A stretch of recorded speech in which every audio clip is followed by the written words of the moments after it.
Yes guys, it's FPL Guy here and welcome back to the FPL Guy YouTube channel.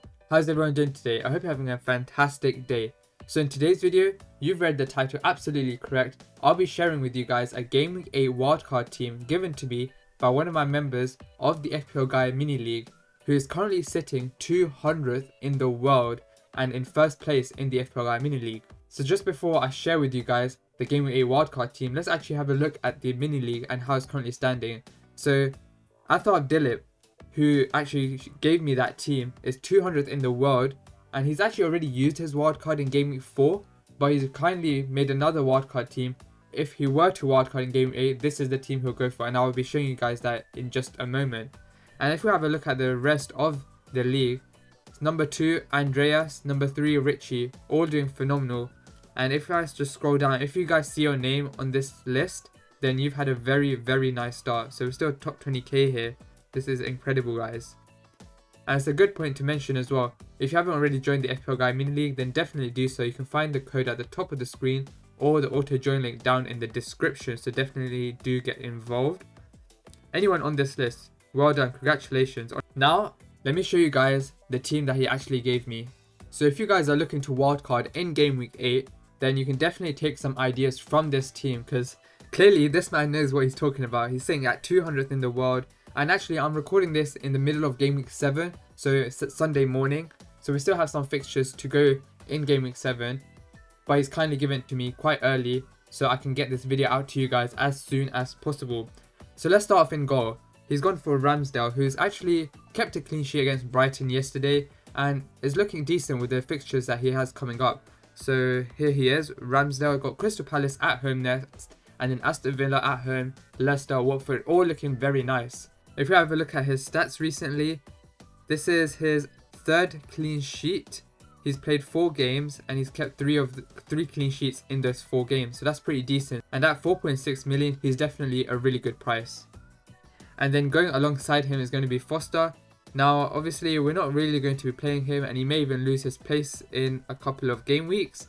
However, he's a nice 4.0 million option to sit on your bench, and just in case you need him, he might be there playing to get you those couple of points. Moving on to the defense, let's go with the fairly obvious one first, which is going to be Trent. Now he mentioned that if he is fit, he will definitely go for Trent because of his stats. His attacking potential is just so high that he just needs to get him, and I agree with that. So if he is fit, even with obviously he's going to miss out the City game, which is tonight. Watford, that's pretty good. United could be a little bit tough. Brighton, West Ham, so these are decent run of fixtures for maybe a clean sheet, but definitely for some attacking returns. Now he mentioned that if Trent is not fit, he will get Azpilicueta. Now I'll show you guys that team just afterwards with Azpilicueta. So alongside Trent, he has gone for Rudiger. Now he's pretty nailed on. I mean, none of the Chelsea players look too nailed on now. However, Rudiger has played every single minute of the Premier League and he is playing pretty good.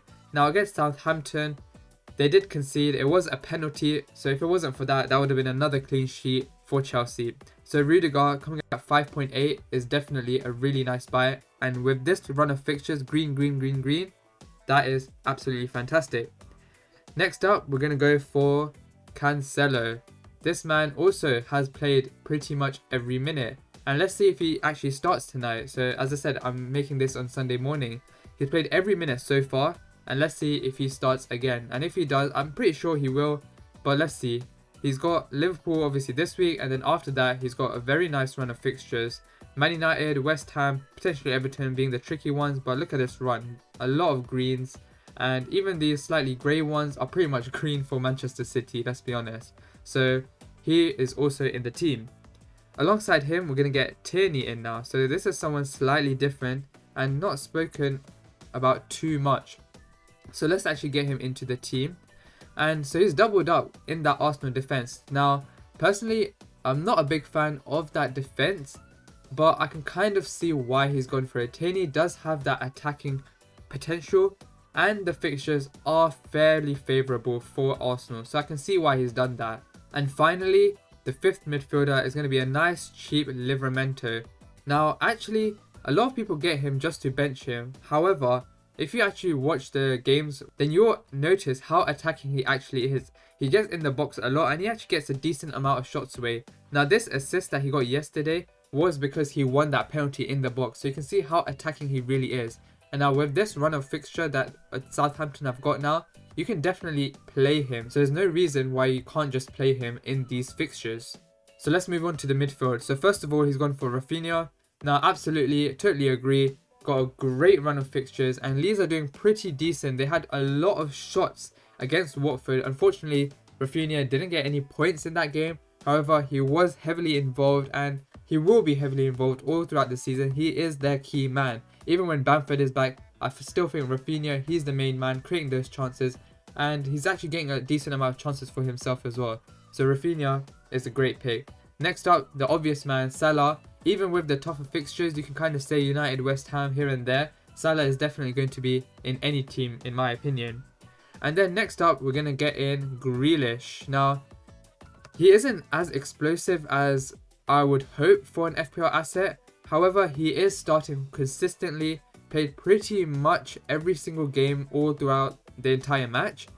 He hasn't got too many FPL points so far, but again, the run of fixtures that he has is decent and he is fairly nailed on, hence he has gone for him. And alongside him is going to be Mbeumo. Now, he is listed as a midfielder in FPL, but if you've watched any of Brentford's games, he is actually playing quite close to Tony as a front two. So definitely, he is someone to keep an eye on. And he's gone for him because he's fairly cheap, 5.5, which is a really nice price.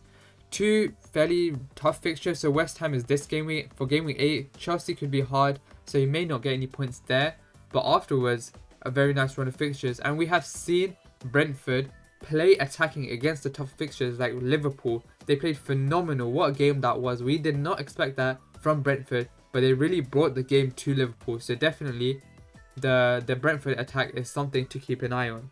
And finally, we've gone for a nice bench option as Brownhill, nice 4.5, someone to keep on your bench. So let's pop him into the team. Moving on to the attack, it's a fairly template front three. So first of all, we'll get Lukaku, definitely someone who could have actually scored a few goals and got a couple of assists even in game week 7. So Lukaku with this nice green run of fixtures definitely gets a place in the team. And then the final two are going to be Antonio and Jimenez. So let's put Antonio in. Now Antonio has got Brentford tonight. Let's see how they perform. And then after that, they are fairly tougher run of fixtures. But when we actually look at how he's been performing, he is a man in form. He's pretty much got points in every single game he's played. Obviously that red card game was there and then obviously he was suspended for the next game.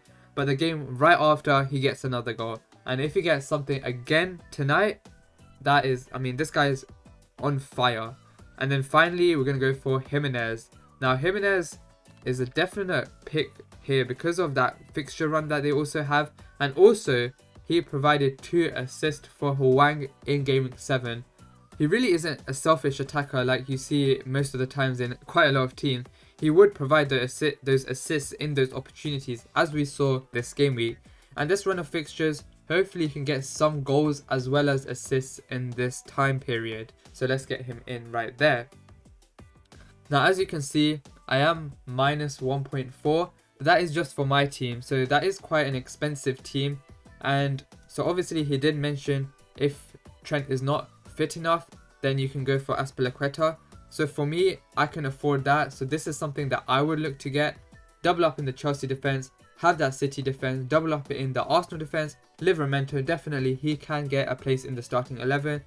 Then we have the 4 in midfield and 3 up front. So you'll be most of the times playing a 3-4-3. You could also play a 4-4-2 because of the strength in that defense. So this is the team that I have provided to me from the man currently sitting 200th in the world. Phenomenal. So hope this team helps you guys out in making just regular transfers if you're making regular transfers, or if you're hitting that wildcard button this game week for game week 8, then hopefully you can take away something from this draft. Personally, for me, I was 95% sure that I was going to hit the wildcard button for game week 8, but looking at my team again, I think it's fairly decent, you know. I'm going to make another video in a couple of days showing you guys that team, and I'll love your support in that video. So definitely hit that subscribe button so you don't miss that out, because I need your suggestions for what I need to do. Because my team looks decent. However, I was fairly set on wildcarding, so now I'm kind of in a dilemma here. So I need your guys' help. So I'll leave it at that for today's video, guys. If you enjoyed today's video, then please consider subscribing. I'm trying to hit 600 subscribers ASAP. And if you haven't already dropped a like and you enjoyed today's video, I'd very much appreciate that too. And apart from that, guys, I'll catch you guys in the next video. Take care.